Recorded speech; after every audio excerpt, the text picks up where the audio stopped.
Hello everyone, welcome back. In this video, we're going to talk about my experience and challenges psychologically before I became a dreamer. So let's get to it.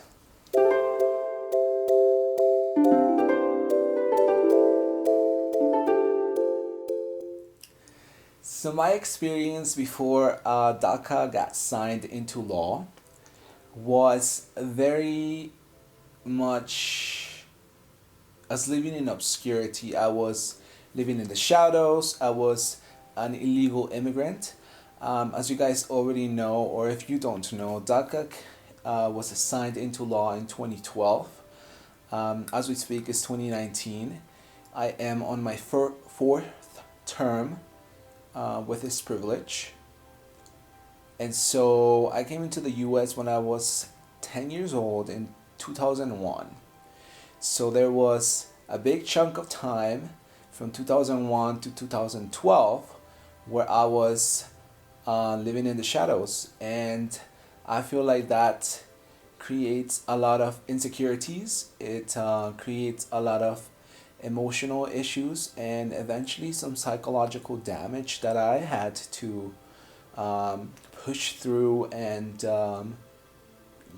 start to heal from that. There was definitely a lot of work that had to be done before I actually started to do these videos and to be comfortable and confident talking to you guys. But basically this is a follow-up of some of the takeaways that I had talked about to my best friend in an interview. So if you guys haven't checked out that video, make sure to go ahead and go see it.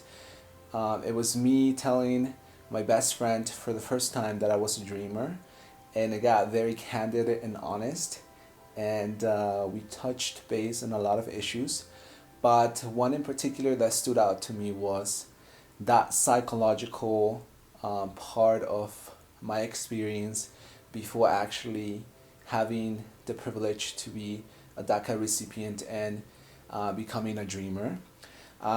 I wrote in my notes here something that I thought about, and it reads like this. As a dreamer, we're focused on coming out of obscurity, but we rarely take time to address the psychological damages that we encounter as immigrants before DACA arrived. And I feel like that's very powerful because it is true. Like, for me, when that opportunity arrived and the president signed it in 2012, I was just so excited and so grateful to finally legally work and start to thrive as a human being. It was the opportunity for me to finally get a higher education, to go out there and find a job and have no fear attached to that.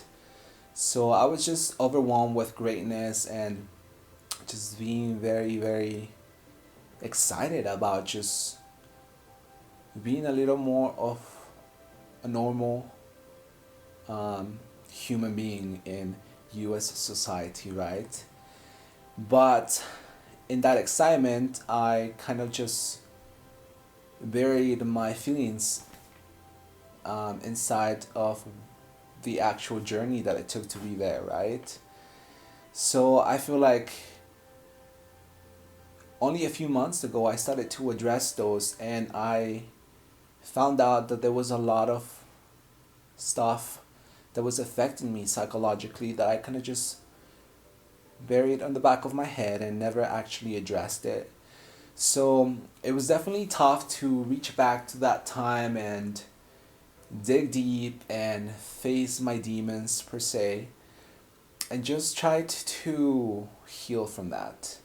There was a lot of insecurity, there was a lot of resentment for prejudice, for discrimination that I had to face. There was a lot of very, very negative feelings.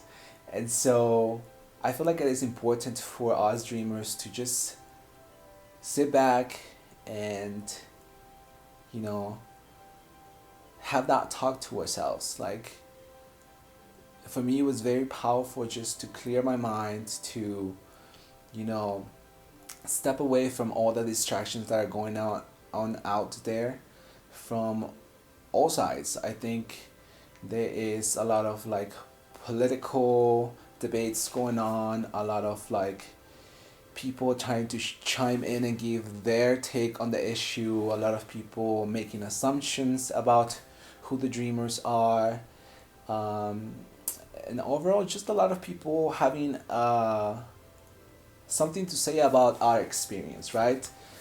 And at the end of the day, we are the only ones that can attest to that, because we've been through that journey, we've walked that path, and if we don't go back to where it all started, it kind of creates more obstacles along the way. I found it very helpful for me to just sit down and face that fear. I feel like what I didn't want it was to dig back to that time where it was very painful and we were just living in fear all the time, and we were, in a way or in many ways, being oppressed. So when DACA got signed, I carried that with me. My mindset was still in the oppression mode, right? Unfortunately, in my case, there was no signature that could just sign away my oppressive mindset to just move on. So I had to take care of that and to dig back into myself and start to address the issues and to work on solving them, right? So in a later video, I'll tell you all about how I did and took those steps to actually starting to change my mindset, to work on myself and to create a more positive experience that eventually, you know, just led to me being now comfortable talking about it and building a little bit of confidence to raise my voice on the issue and to say that it's okay to talk about it, and it's okay to cry once in a while, and to get uncomfortable, because at the end of the day, it's growth that we're gonna do if we face these issues. So that was one of the biggest takeaways, just talking to my closest friends in general about what I have been through to get to this point. So yeah, I feel like next step is for you guys to start talking to your friends about it, your closest allies. You know, it wasn't easy for me. I kept this from many people, even my closest friends. You know, no one knew about my status as a dreamer, aside from my parents and my siblings. For me, before I did all this internal work, it was I was ashamed of it. I looked at it as a yeah, just not very happy with what I felt about that privilege. I felt ashamed of it. I didn't want people to have that focus of myself just for that. I wanted people to know more about my successes and what I had accomplished, but not actually learn about my history and my story, which was very I wouldn't say bad, but it did take away from me owning my own story, and it was not, you know, the best advice, but to me, avoiding it was the solution. And I felt like I had to walk away from that. So, yeah, just the psychological baggage that we all carry through this journey is a lot, but it's part of our story. And once you face it, it's so liberating. I feel like I recommend it to everyone, all dreamers out there, to just dive back address your situation, let yourself feel whatever comes into your heart at that moment, and just embrace it. It is time to just embrace our truth, our story, and to celebrate the journey. And I feel that's what's gonna make us even more powerful in life. So that's what I wish for you guys. I hope you do it, and I can't wait to hear back from you. So with that being said, thank you so much for joining me again in this video, and I'll see you on the next one.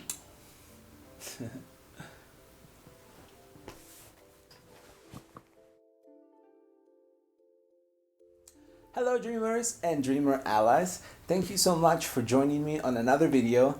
If you like this video, make sure to give it a thumbs up, like, comment, subscribe, chime the bell to keep up with the journey. If you haven't done so, go check out the other videos that are up in the channel. There's a few of them that I did of me and my closest friends, telling them that I was a dreamer for the first time. So we had some really interesting conversations that I think you guys are gonna love.